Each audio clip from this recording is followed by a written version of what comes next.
Hello everybody, this is Dr. Christopher White and welcome back to our lecture on relative age dating.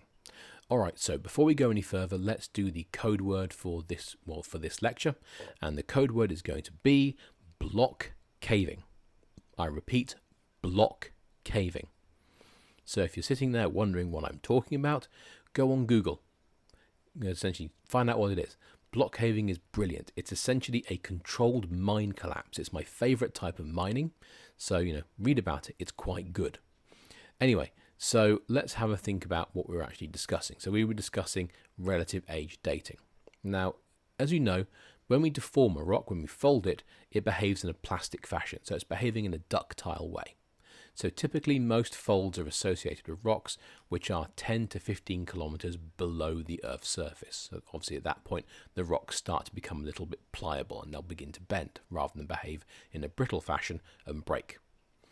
Now we know when we fold rocks we form two main structures. We have anticlines and synclines. So an anticline forms an arch-like shape, a syncline forms a trough-like shape. And of course we know with an anticline, oldest rocks in the middle, youngest rocks on the outside, and with a syncline we know we have the youngest rocks in the middle and the oldest rocks on the outside. Now why is this important? Well, it's important because anytime we have deformation like this, the deformation must be younger than the layers of rock. So obviously these layers of rock, the blue layer, the green layer, the orange layer, the red layer, the yellow layer and the purple layer, must have been deposited as nice horizontal layers. Because remember, the principle of original horizontality says they must have been, and then they must have been folded to form this anticline. Therefore, the deformation must be younger than the layers of rock. So we've come up with a nice sequence, haven't we? Oldest, youngest, then the sequence was deformed. If you have a layer of rock somewhere nearby that is not deformed, so it hasn't been folded, well, that layer of rock must clearly be younger still, okay? Because obviously, if it was, part of this sequence here, it would have been folded, wouldn't it? If it hasn't been folded, then it must post-date the folding event. So it has to be younger than the deformation.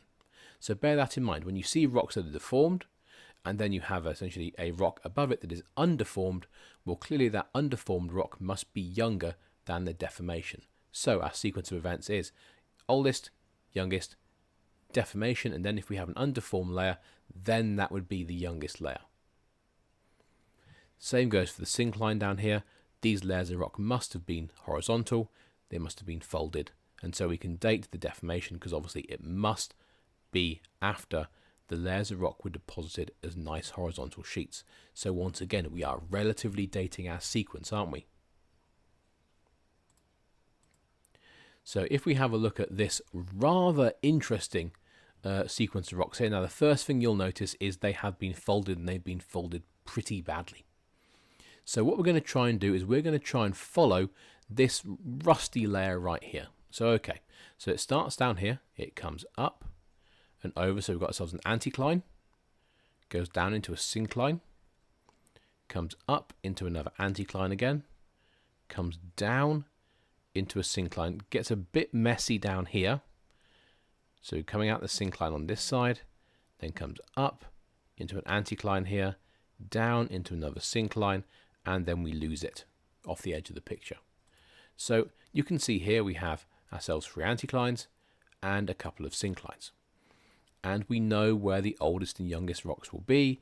In the case of the anticline, oldest in the core, younger on the edge. In the case of the syncline, youngest in the middle, older on the outside. The most important thing is we know this entire sequence of rocks must have been deposited as horizontal sheets before this deformation could have occurred. So we know the order of events, don't we? Okay, now let's think about unconformities. So this is Siccar Point in Scotland, and this was the first unconformity, okay? This is the first one identified. So what can we see at Siccar Point? We can see we have some rocks here which are vertically bedded. You can see the beds are pointing straight up, aren't they?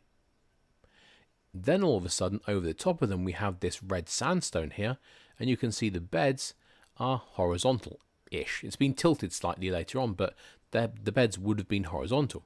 So you had horizontal beds over a vertical rock. Well, that doesn't make sense, does it? Clearly, this rock must have been deposited later.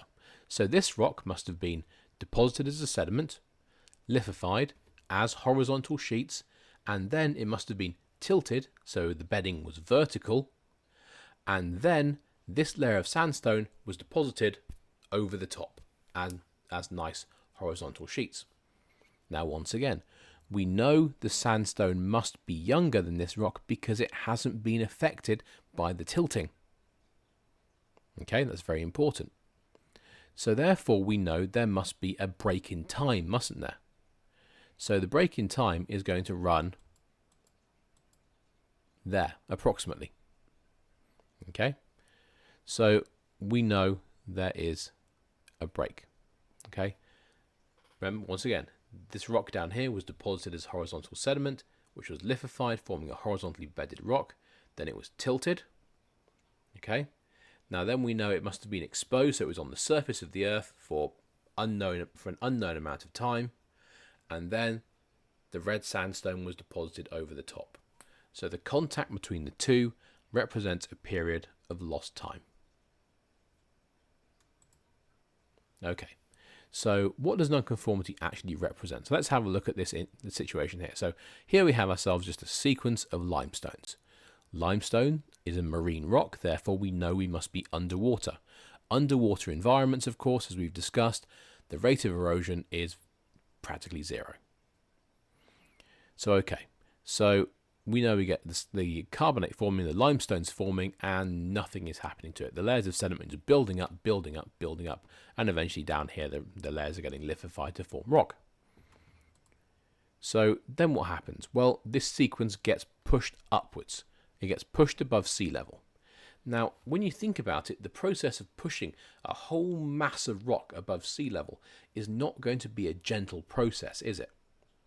As you push up that mass of rock, the rock isn't going to stay nice and horizontal. Well, it's going to flex, it's going to bend, it's going to fault, isn't it? So, as we can see in this diagram here, when this limestone has been pushed above sea level, it's folded.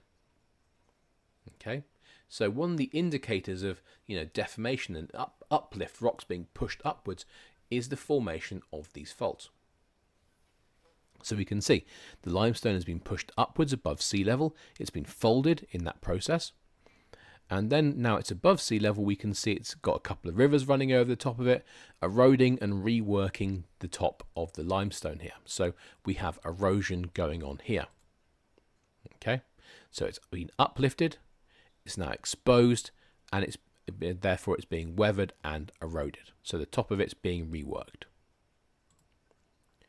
Now, over time, what's going to happen is rivers are going to deposit sediment over the top of this limestone, and it's going to form a layer, probably of mudstone, okay, which is of a fluvial origin. And so what we have here is we have ourselves the limestone here that's now covered over by this layer of fluvial mudstone. So we have ourselves our sequence, don't we?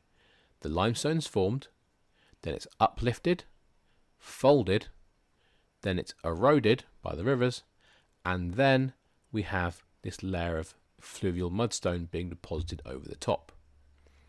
Now, the unconformity itself is obviously going to be right here, okay? Because what's happened is we've lost rock from the top of our limestone layer here, haven't we? It's been eroded away, it's gone. So this represents lost time, doesn't it? The rock that was here on the top, it's no longer there. We've lost it completely. So we don't have that information. So this boundary here represents a period of lost time, which is interesting to a geologist because it tells us there was a period of erosion, but it's also annoying because it would have been nice to have that rock so we could work out what was going on during that time. So once again, this is our unconformity because it represents lost time. Okay, so unconformities come in 4 different varieties: angular unconformities, disconformities, nonconformities, paraconformities. All right. So, by the way, a quick note, unconformities can be tilted after formation, so they can be folded, they can be tilted. So, an unconformity is not this, always a flat surface. It can be deformed later. We just saw that picture of Siccar Point, where the red sandstone, which would have initially have been nice and horizontal, has been tilted. And so you can actually see, if we go back, you can see this unconformity that would also have been nice and horizontal has been tilted as well. So unconformities can be deformed. So don't forget that. Another thing that's worth noting is that when we note unconformities on diagrams, it's not uncommon to use this, the UC term, to mean unconformity. So just know that if you see it in a diagram, U/C means unconformity. Okay, so here we have ourselves an angular unconformity. This is the first type of unconformity. So in an angular unconformity, the rocks below the unconformity are tilted. The rocks above the unconformity are horizontal. And that's it. So here we can see an example of an angular unconformity. We can see the rocks here, the grey rocks, are quite clearly tilted. We can see the unconformity itself coming through here. And we can see above this, we have this rusty red looking rock. So once again, we know this rock must have been deposited as horizontal sheets, then tilted, then obviously it was exposed so it could be eroded down to form this flat surface, and then this rock was deposited on the top. Okay, now this means that because we have this period of erosion to produce this nice flat surface, it must be an unconformity. We've lost rock, therefore we've lost time. So that's what's going on with this angular unconformity. So if we just open up the diagram here, this is a very nice example. So here we have, here we have a nice sequence of rocks. So 1, 2, 3, 4, 5. And they're going to be uplifted. So an intrusion is going to come in, this grey material, and it's going to push up the layers, causing the sequence to dome upwards. Okay, so notice we have uplift and it's producing a nice big fold as part of that process. So uplift will very often lead to deformation. So what's going to happen? Well, we're going to have uplift, we're going to form a topographic high. In geology, in geography, topographic highs are often the areas which are most quickly eroded. So this high ground here will be eroded away, and you can see by the time we're at sea, we have a period of erosion and the area is cut by numerous river valleys, creating an area of very uneven topography. So we can see the area that was this hill, this uplifted region, is now completely gone. So then what's going to happen is we're then going to have new sediments deposited over the top, the grey layer, the brown layer, the yellow layer. Now, the first thing is we can see they are not affected by the deformation, therefore they must be younger than the deformation we see here. Okay, that's very obvious. So this means the angular unconformity is coming through here, because obviously the angular unconformity represents a period during which this rock was exposed and eroded away. So we've lost rock. So therefore this must be the angular unconformity. Therefore we know our sequence goes 1, 2, 3, 4, 5.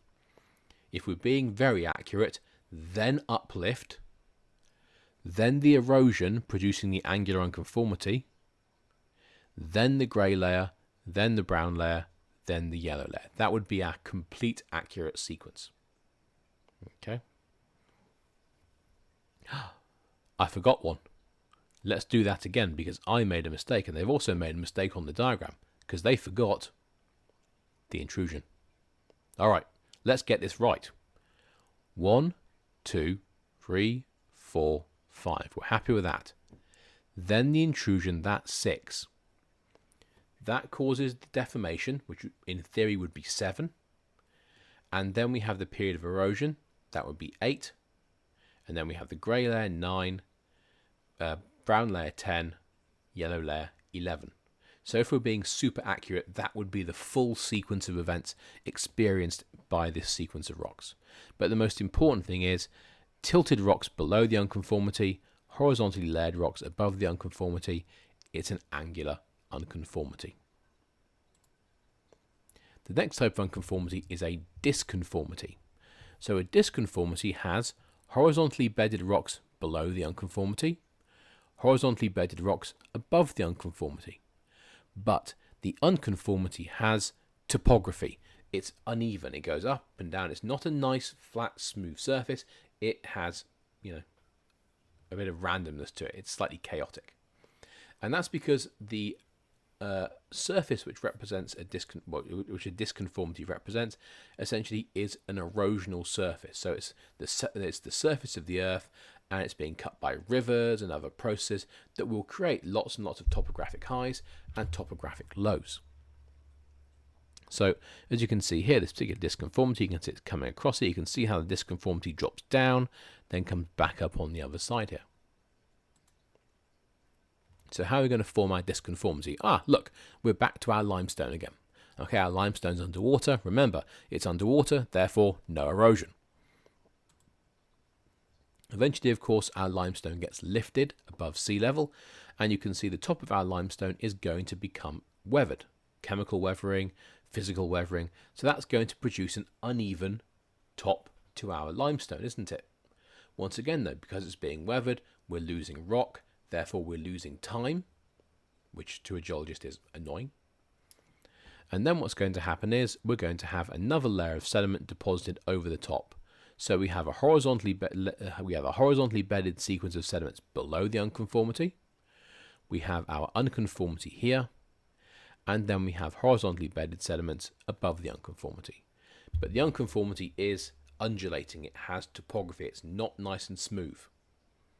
So that's going to be our disconformity. So we can see a disconformity here. So here we go. We have a limestone, we have another limestone, and we have a limestone. It's a very limestone-rich sequence here. But we can see quite clearly we have a channel there, don't we? Probably formed by some kind of river or stream. But anyway, that's going to be a disconformity. Okay? Because we can see that it's essentially this undulating feature. Horizontally bedded rocks above, horizontally bedded rocks above, horizontally bedded rocks below. Therefore, this must be a disconformity. We also have another disconformity here, horizontally bedded rocks below, horizontally bedded rocks above, and then we have this disconformity here, which looks pretty smooth, but it does have some topography to it. Okay? So if we also look, we can see that this disconformity, the blue one, is actually cut by the red disconformity. Therefore, we know the blue disconformity must be older, and it's then being cut by the younger red unconformity. So, that's another layer of complication, isn't it? So, in this situation, it would probably go, this layer was deposited, pushed above sea level, eroded, producing this depression. That then gets filled with this sediment here. Then we have another period of erosion, which erodes both this rock here and this rock here, producing disconformity number 2. Then we have the deposition of this Mississippian limestone over the top. So you can see we have ourselves a complicated situation, can't we? It goes 1, 2, 3, 4, 5. So once again, a little bit of thinking, we've managed to put together our relative sequence, haven't we? Okay, so then we have ourselves a nonconformity. So a nonconformity is when we have a metamorphic or igneous rock in contact with a sedimentary rock. Now it's very important to note that in the case of a nonconformity, the igneous rock igneous or metamorphic rock must be older than the sedimentary rock. So the sedimentary rock that's coming over the top of the igneous rock must be younger. Okay, so these rocks here must be younger than this rock here. That's a very important point. So we can see it here in this particular example.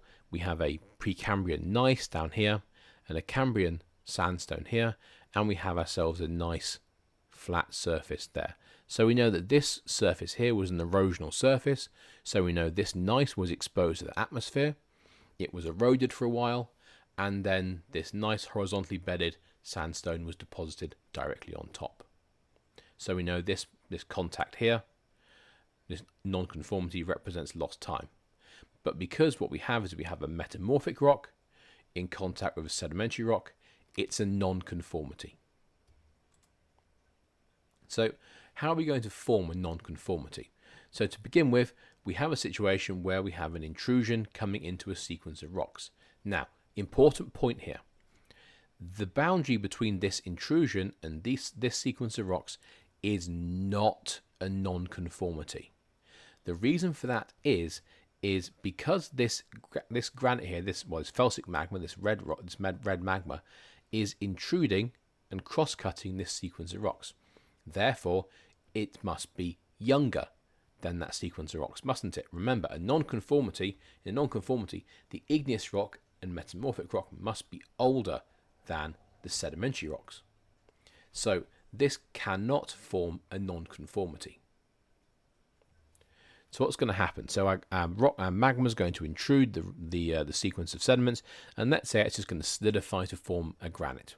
Okay, so this sequence of sediments plus the granite is exposed. You can see it's covered in rivers, and over time this layer, this layer, this layer, the brown layer, and the top of the granite all get eroded away, and we end up with a surface like this, where we just have a river moving across granite because all of this stuff above it has been eroded away. So we've lost the rock, we've lost time. So then what happens? Well, we then have a sequence of horizontally bedded sediments deposited over the top of the granite. So what do we have now? We have a situation where we have an older igneous rock in contact with younger sediments. We now have ourselves a nonconformity. Okay, so that's the difference. A nonconformity cannot be produced by an intrusion because an intrusion is inherently younger than the rocks that it intrudes. In the case of a nonconformity, the igneous and metamorphic rocks must be older than the sedimentary rocks deposited over the top of them. All right, that's a very important point to remember. So here we go. Here is our exposed bit of igneous rock of unknown, let's just call this a gabbro. So our gabbro is exposed. You can see it's forming this very uneven surface. It gets eroded and flattened out over time. And then we have this layer of rusty coloured rock deposited over the top. In this instance, we also have the principle of inclusions. That's going to tell us this rusty layer of rock must be younger than the grey layer of rock. And we also know that, of course, there must have been erosion because, number one, this is nice and flat here. But we can also see there's pieces of the grey rock in the red rock. These chunks, these clasts, can, of course, only be produced by erosion. So we know these big chunks of rock, which are part of the red layer, essentially can only be formed by erosion. So we know this must be an erosional surface. This must have been exposed to the atmosphere. So, okay, we know that erosion happened, therefore we know this must be a nonconformity. Igneous rocks in contact with sedimentary rocks, older, younger, must be a nonconformity. And we can see a nice example here. We have ourselves a granite, we have a sandstone, nice horizontally bedded sandstone, and we can see that there's the contact right there. Now, obviously, one of the questions you're probably asking is, well, how can I be certain that the sandstone is younger than the granite? And the answer to that is quite straightforward: baked contacts. So if I look at this picture here, I can see no baked contact where the granite is in contact with the sandstone. That means the bottom of this sandstone has not been heated up by the granite.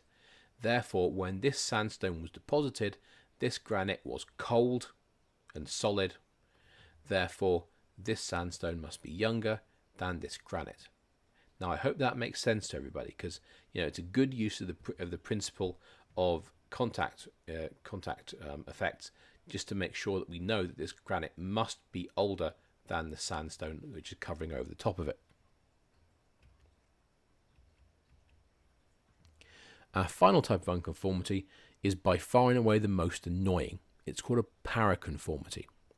Now, in the case of a paraconformity, we have horizontally bedded rocks below the unconformity, horizontally bedded rocks above the unconformity. And the paraconformity is completely flat. It looks just like any normal sharp bedding plane. You can't tell it's there. So if we have a look at this picture here, we can see we have this grey layer, we have this sharp, clean, very, very flat layer there, and then we have this, what looks like a sandstone, this kind of, brownish, orangish layer above. So we can clearly tell that, there's a contact right there. But unless we have some kind of evidence to date these layers, we'll never know. So, if we have fossils maybe, or if we radiometrically date these layers, we might be able to work out that this layer is 250 million years old, this layer is 100 million years old, and therefore this contact represents 150 million years of lost rock and lost time. Okay, so typically the only way you can spot a paraconformity accurately is if you can date the rocks below and date the rocks above. And you need things like fossils, or you need to be able to take a sample to a lab and have it analysed by a lab to get a numerical value for the rock. So this diagram here summarises the 4 different types of unconformity. Nonconformity, remember, it has to be older, igneous or metamorphic rock in contact with younger sedimentary rocks. Angular unconformity. Below the unconformity, we have tilted rocks. Above the unconformity, we have horizontally bedded rocks. A disconformity, horizontally bedded rocks below the unconformity, horizontally bedded rocks above the unconformity. The unconformity itself has topography, it's uneven. Finally, we have paraconformity, horizontally bedded rocks below, horizontally bedded rocks above, perfectly horizontal unconformity. You can only tell it's there if you can date the layer of rock below the unconformity and date the layer of rock above the unconformity and see that we have lost rock. Now in this picture here you can see they've got burrows. Okay, so the burrows are going to tell you, well, this was an exposed surface. Animals were burrowing through this sediment at some point before it became lithified.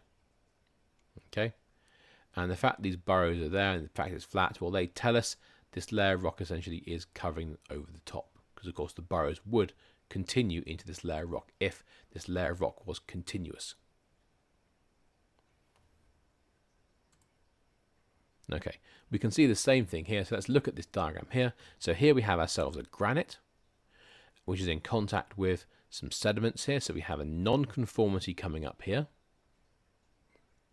Now here, from this point to this point, we have ourselves an angular unconformity, tilted rocks meeting horizontally bedded rocks.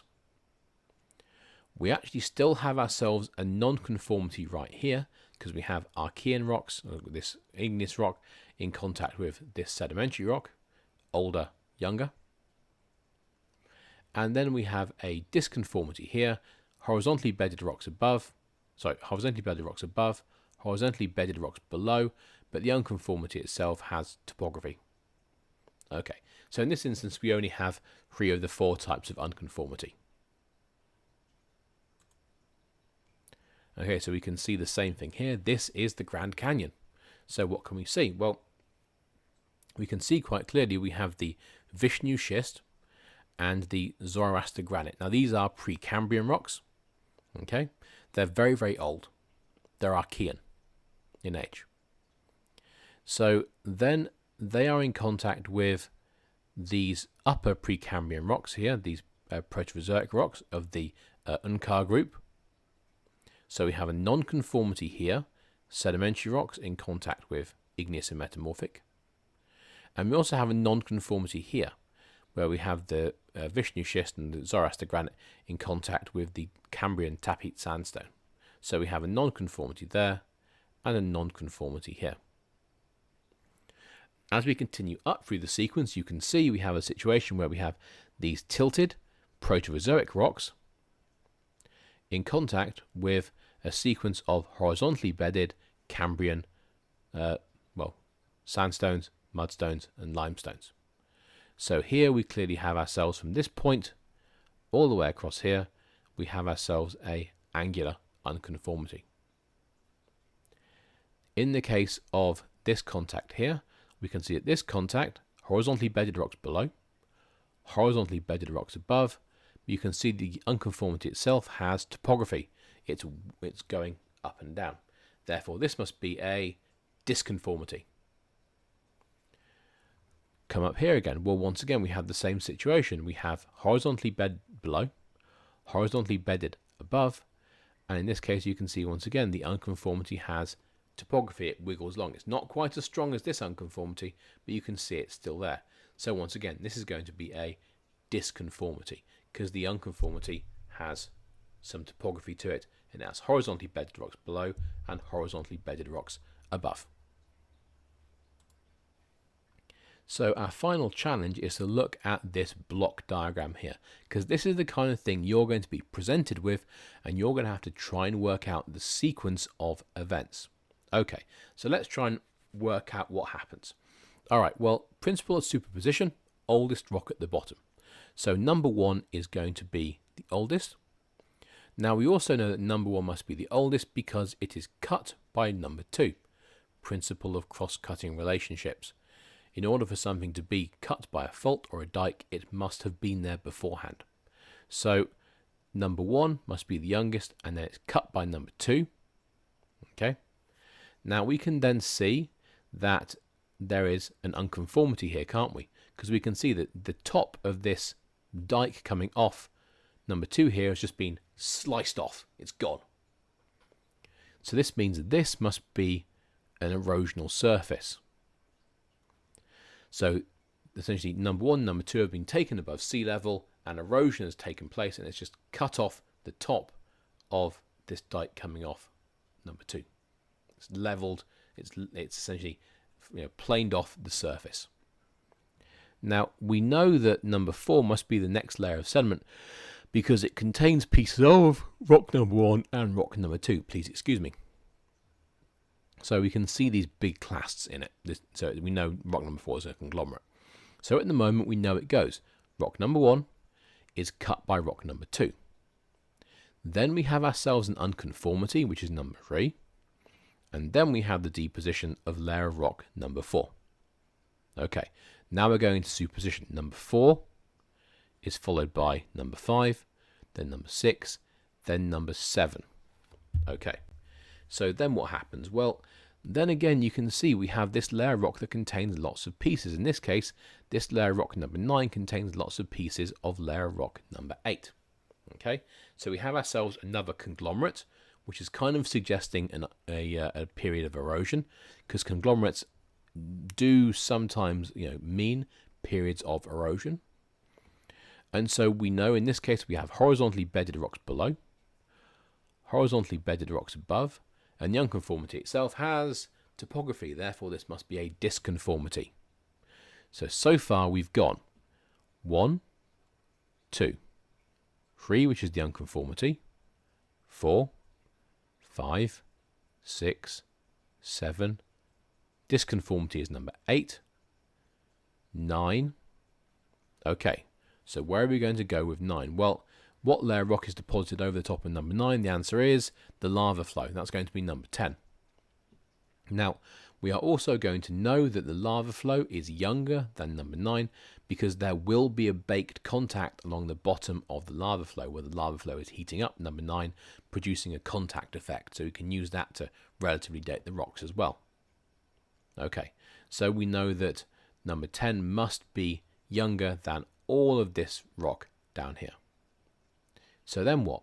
Well, you can see this entire sequence, 1, 2, 3, 4, 5, 6, 7, 8, 9, and 10 are then cut by this fault. So that must be event number 11, principle of cross-cutting relationships.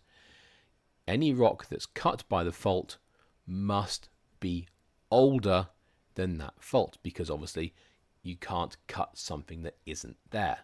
So all of this stuff here has to have been present before the fault can cut it. Okay, so then we have the fault, that's number 11.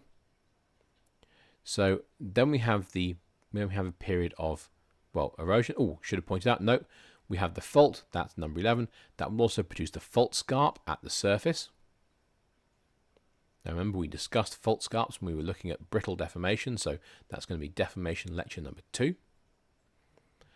And then our sequence gets cut by a river, producing a canyon, that's number 12. And then we have the deposition of sediments by the river, that's going to be the river gravels, that will be 13. So we've managed to put together a sequence of events based on what we can see. And we've managed to do it without knowing any numerical age for any layer of rock. We've done it exclusively using relative dating. And so this is what relative dating is all about. Getting your rocks in a sequence so you know what happened when with respect to the rocks that you have available to you. Okay, so this is the end of this lecture. So it's only a two-parter because it's a relatively short lecture, so yay. So obviously keep an eye out for the lab video to go along with this. Don't forget the code word is block caving. Okay everyone, take care.